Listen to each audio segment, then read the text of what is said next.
What's up, guys? This is Adam D'Angeli from Michigan United for Liberty, and in this video we're going to be talking about how to start a local organization so that we can reclaim our state and our country. This is actually a video that we attempted to make the other day, going to an organization that's been following this exact process and just showing it as a proof of concept by having the camera there at an actual meeting of a group that has been meeting for over a year now and has grown to over 100 members in a township of just 8 precincts.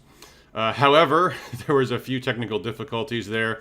It actually took place at the very same time as President Trump's rally in Freeland, Michigan, so we didn't have quite as many people as we always do. It was about 10 people there. Again, even that, not bad for an organization in a town of just 8 precincts. It wasn't a county-wide group, it was a local group. But we had all kinds of technical issues. We had only one microphone, and as different members were speaking, it was not very good audio. The video came out okay, but there's also some problems just getting started because we were using my laptop and we were outdoors. So the video is still on YouTube if you want to watch it. It is still there, but yeah, the audio is not going to be all that great. But in this video, I'm going to actually just go through a presentation about how you can get an organization started. And first, let's talk about the why.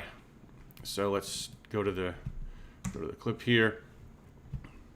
Creating a local organization, the power to reclaim our liberty. Let me start by just going over why this is so important, why this really makes a big difference. These are the building blocks of all of politics. You know, if you want to go out there and save our country, well, guess what? You can't save our country if you can't save your own community. But the things that you can do locally are real and they're powerful. A small group of people can recruit candidates for local office, which can become candidates for higher office in another day. They can defeat local millages. They can sometimes even lead the effort at state level fights. And you know what? There's going to be a whole lot of that coming up on the horizon. We're in what I think will be the very last week of the petitions being collected to repeal the Emergency Powers of Governor Act. And then we're going to start to see lots of things happening at the local level. We're already seeing in Ann Arbor, they passed a local ordinance mandating everybody wear face masks. Things like that are going to be happening everywhere. And this is why it's so important to be organizing locally. And maybe you're thinking about the presidential race. Now, Michigan United for Liberty does not take a position on that. But the fact is, this election will in many ways be a referendum on the lockdowns. And depending on which political party wins, there's one that's been more favorable towards liberty and one that's been more favorable towards depriving us of liberty. So these outcomes are going to have real consequences. And you know what? It could be close at the state level. It could be close at a local level for a lot of state house seats. The outcome of that's going to determine what happens in the legislative season next year. So this is a way that you can make a really big difference, and in a way that you can't just do chatting online. At the end of the day, it's going to be the people that show up to the polls that make a big difference. And that's going to involve a major effort at every level for protecting against ballot fraud, for making sure that people vote, and particularly the people that agree with us vote. So there's going to be a lot to do there. So what's the goal of a local organization? Well, for one thing, it needs to be self-sustaining, it needs to keep going. I've seen many organizations come and go over the years. It's important to be constantly building and looking to grow membership, and then, of course, to do so by actually doing things and accomplishing things. In politics, there are basically 2 seasons. There's a legislative season and the election season, and of course, right now we're in the searing heat of election season. But what happens in election season will make a difference in the legislative season and vice versa. So at the local level, you can recruit and help elect candidates for local office. For school boards, that's going to be a very important thing as we look at how schools are handling the lockdowns. And there's also going to be legislative issues, and that can be local. That can be local tax millages that get put on the ballot. That can be local restrictions on liberty that we want to fight back against or even repeal. And there's legislative efforts at the state level, too. There's the ability to impact state policy by having an impact on who represents us and how they represent us in Lansing. So step number 1 is to find people to come to the meetings, to start by finding like-minded people. So number 1, right now we're coming to the end of one of the greatest engines of growing local organizations, and that's these petitions to end the governor's executive power. Finding people left and right who are really fired up about this. Just the other day I was out knocking on doors And I met one gentleman who was really enthusiastic and excited, gave me his phone number, gave me his email address. He wants to get involved. I would have never found this gentleman talking on the internet, but now I found someone right in my own community. And even without petition signatures, you can still go out and knock on doors. If you have a good voter file, and at muffleaction.com, you can get a voter file in your precinct. You can identify who are the more conservative and more liberal members in your community, and you can talk to the people who are going to be the most passionate. In fact, our list even comes with a column that says activist, and you can make a point to target those people who are going to be the most likely people that want to get connected to you. And even if you don't have a good list, just going out and knocking on doors, saying, "Hi, I'm Adam, I'm here because I'm very concerned about the direction of our state, and I want to talk to you about this." And you can make your own flyer, and whatever's in your heart is the most important issue to you, you'll find some number of people that relate to that. And of course, you'll have people that don't want to hear it, and that's fine, you just move on. But you'll find some people that did want to meet you. You can also get involved with a campaign. There's a lot of campaigns going on at the local level, at the state level. Campaigns automatically have volunteers. They're organizing people to go out knocking on doors. This is a great way to find people who are interested and excited and want to get involved and engage. And also, if you're a member of Michigan United for Liberty, ask us. Reach out to us. Our email address will be at the end there, but we've got at muffleaction.com, we've got hundreds of people that have signed up, and we can put you in touch with people who are in your own community. So we have the ability to help you find some people to get together. And of course, there's also the people that you know. On social media, you have people that see your tweets or your Facebook posts or whatever, and don't just invite them in an open post. You should actually reach out to them directly, use direct messages, because not everyone's going to see your post or your tweet or what have you, but they might check their messages. And of course, the same thing works for emails. Be sure to email people that you have their email address for. And think also about directories that you might have access to, a church list, a PTA list, or whatever it is. If you have a directory of people, call through them or email them and invite people. So then, organizing your meeting, where do you start? Well, first you got to find a location. And of course, in the lockdown era, it's a little bit trickier than before, but there's still several options. You can still meet in a park. The weather's still nice. Of course, you have the potential issue of people that don't want to meet coming out and trying to disrupt it, but that's going to be very unlikely at this point where you're just getting off the ground and you're just reaching out to people that you know directly. Then other people that don't like you aren't going to probably even hear about it. So you can offer to meet at a park. You can invite people to your home, depending on how many people you invite. A few months ago, I actually handed out 300 flyers to neighbors, inviting them to come to a meeting. And at first, I was going to have it at my home, and then I thought, I don't know if I want to invite 300 complete strangers into my home. So we ended up having it at a local restaurant. This is before the lockdown. But depending on who you invite, you might just have it at your own home. A church is another option if you get the permission of the pastor. And here again, there is at least some nominal concern that someone might want to try to disrupt the meeting, so you have to keep that in mind. You want to make sure that they're not going to try to turn you away at the last minute or after an invitation goes out.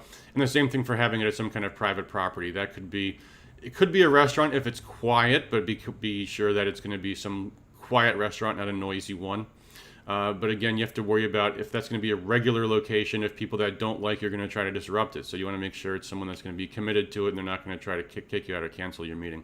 So if you've got any location like that, you could have it at a local restaurant. And a lot of local restaurants right now are really hurting financially. They probably do want to support liberty.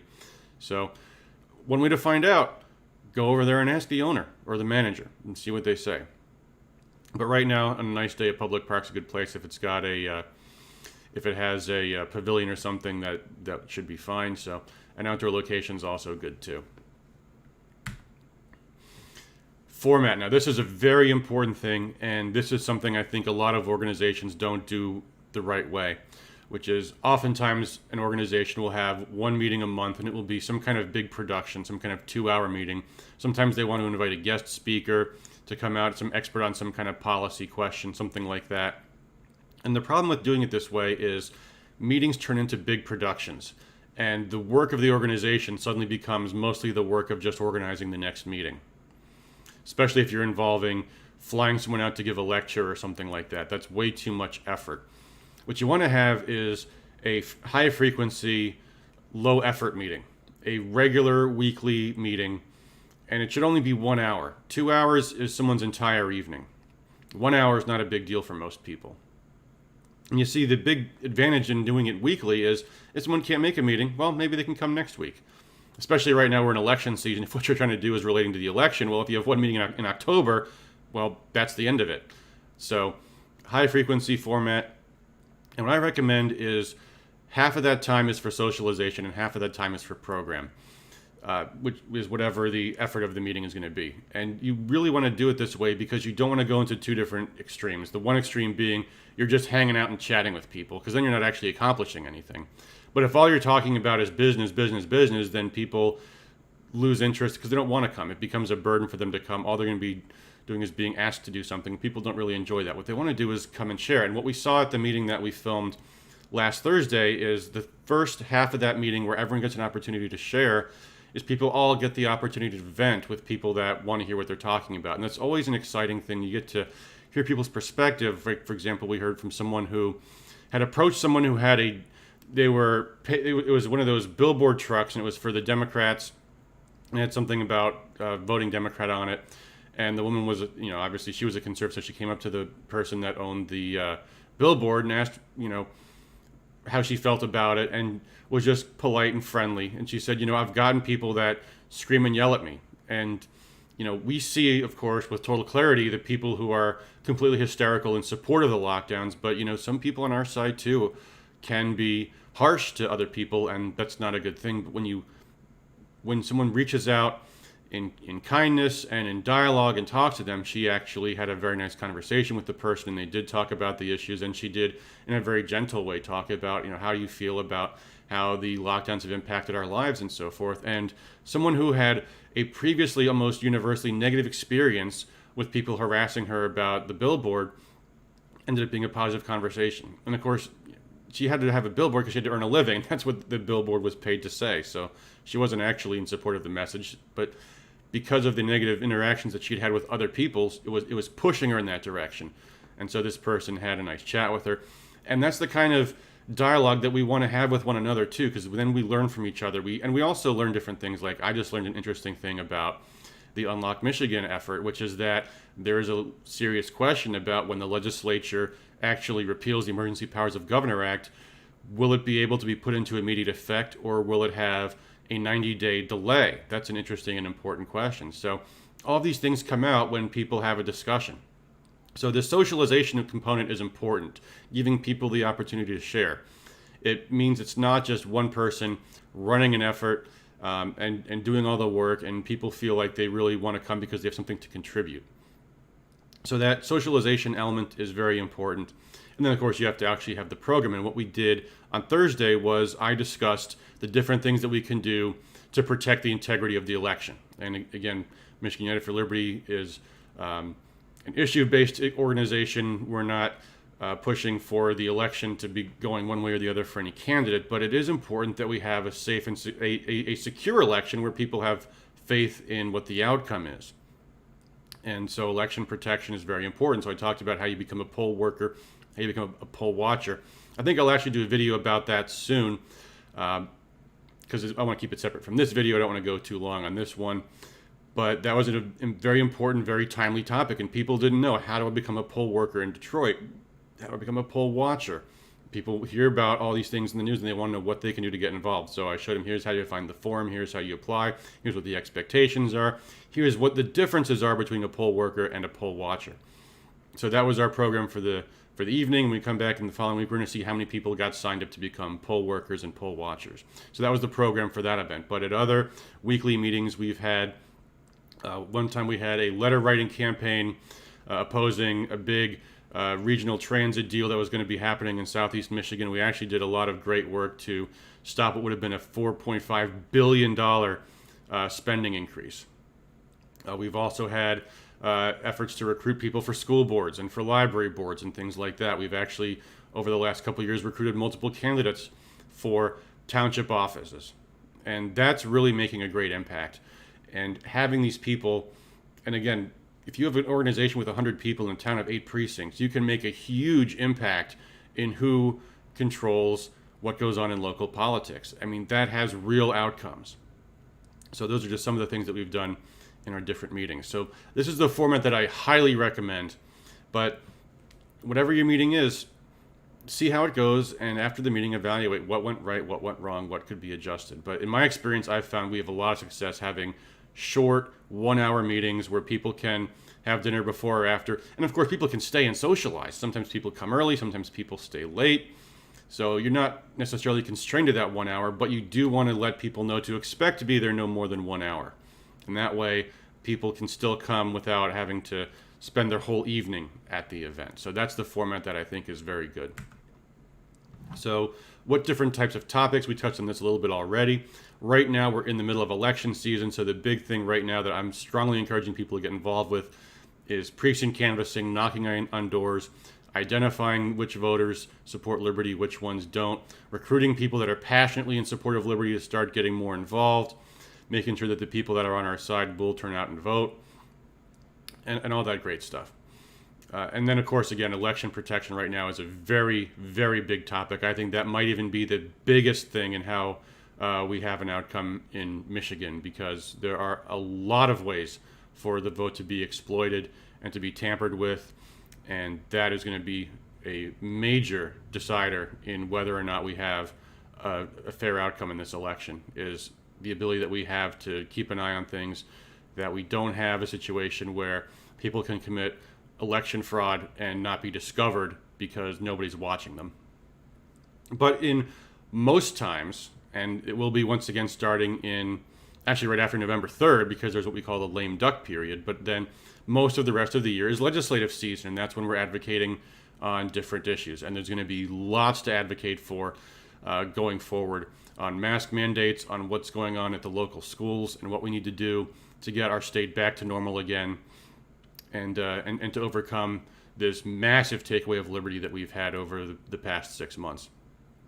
And some meetings are also just about organizational stuff. You know, your first meeting might be talking about what our mission statement is. And again, I'd probably postpone this till after the election because we're in such a big time crunch right now. But things like a mission statement, choosing what day you're going to have your meetings going forward, things like that, deciding if we're going to have a secretary, a treasurer, a steering committee. Maybe some groups like to have those. You know, there's and often after an effort is over, evaluating. What did we do right? What did we do wrong? What could we do better? So sometimes a meeting will have a topic about that. So having your meeting, once you've got the time and the place, the location, the agenda, how to conduct a meeting. Number one, always start and end on time. If you chat just without having the meeting called to order for the first 15 minutes of your meetings, people will start showing up 15 minutes late every single time. So you want to always have your meetings starting on time. And it's important also to end on time, because otherwise, again, if your meetings end up going much longer than 1 hour, people will start to have that expectation. And then people might not want to come because they've got other things to do that evening. So always end your meeting on time. And of course, people can stay late, but just know that the formal business of the meeting is over, starting at when the meeting time ends. And again, I recommend half of the time be for socialization, structured socialization. Try to crack down on crosstalk. Give everyone an opportunity to speak, depending on how many people show up. If you have 20 people at a meeting, we usually say everyone gets 1 minute. And then what ends up happening every time is someone doesn't want to shut up, and they'll go on for 3 minutes or more. And some people don't need to talk at all. So it almost always ends up being right around the half-hour mark. And of course, people adjust and compensate as you get closer to the half-hour marks, and people will just say, I'm good for this week, I don't have anything to add. And some people will really want to get a lot off their chests. Always emphasize, people are encouraged to bring things. You want to emphasize that this is a social club too. So if they've got some event they're organizing, bring literature, bring flyers, bring handouts, encourage people to come to other events. It doesn't have to be all politics all the time. It might be a casual event. It might be, it could be anything, but ask people to invite the other members of the group to whatever it is that they're doing. You want people to be developing friendships and to be coming to the meetings more frequently. And then in the program, that's when you actually talk about whatever the topic is. Lastly, it's always good to pass around a hat and encourage people to give a few bucks at least. And you don't have to say what the money's going to be spent on yet. Just build up a little bit. You might bring in 30 or 50 bucks in a meeting, but over the course of a year, it might add up, and sooner or later, you might want to spend it on something. Maybe a donation to a campaign, maybe you want to get a billboard or put some money into advertising the group or something. But having a financially sustainable group is important too. Otherwise, when a certain group leader, because meetings tend to end up having a de facto leader, but then life happens and the organization has to keep going. And having a little financial component is important. It also gives people a little bit of skin in the game. So it's good to always pass the hat around. It's always good for an organization to have at least a little bit of money for whatever it is that they might want to do. And always announce the next week's meeting at the end so you remind people we're not just going home and not meeting again. We're having another one next Monday or Tuesday or whatever the date is. So always announce the meeting for the following week. And make sure also when you have regular meetings, you're going to be emailing the group regularly. So that's it. That's the basics of having a local meeting. So if you have any questions, leave them in the comments section below. You can also email us, info@michiganunitedforliberty.com. If you want to start a local organization, we can't encourage it enough. It really is important to have something going in your community. It's always great to see things going on the internet, and it's nice when things are happening in the news cycle, but you have to have something that you can connect with in real life. And that's one of the things that they've tried to take away from us with these lockdowns, is real human interactions.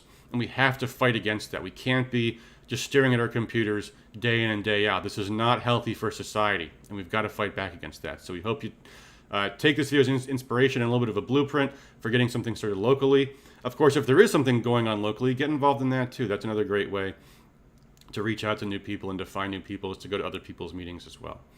So with that, thanks everybody. If you liked the video, like, comment, subscribe. If you want to find out more information, go to MichiganUnitedForLiberty.com and MuffleAction.com. That's our action website. If you go there, you can sign up. You can obtain a voter file for your precinct. That's the great tool to get started in building a local organization, is to know who's out there and to be able to reach out to them. We've also got tools for making phone calls and organization planning documents and all kinds of other great stuff there. So check us out, MuffleAction.com. Thanks everybody. Have a great rest of your weekend.